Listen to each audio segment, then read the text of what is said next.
एक गांव में दो भाई रहते थे। बड़े भाई का नाम मोहित व छोटे का नाम अनीश। दोनों अपने पिता की छोड़ी हुई जमीन पर खेती करते थे। शुरू में सब ठीक चलता रहा और एक दिन खेत की मेड़ को लेकर दोनों में विवाद शुरू हो गया।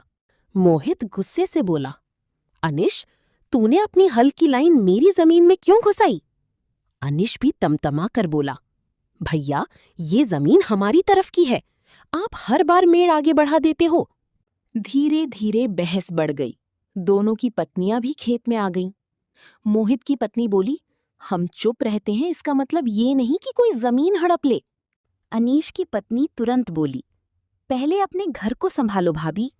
देखते ही देखते पूरा गांव इकट्ठा हो गया। गांव के बच्चे दूर खड़े तमाशा देखने लगे। तभी गांव के बुजुर्ग चौधरी जी वहां पहुंचे।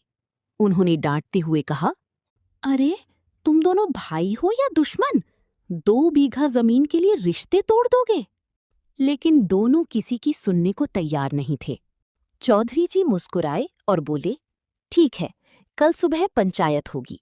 जो सच बोलेगा जमीन उसी की होगी। अगले दिन पूरा गांव पंचायत में बैठा।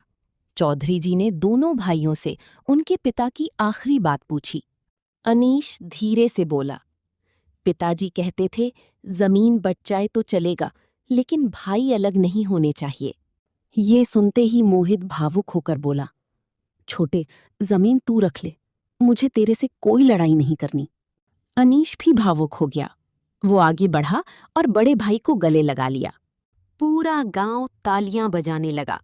चौधरी जी हंसते हुए बोले, जिस घर में भाई साथ हों वहां खेत भी सोना उगलते हैं।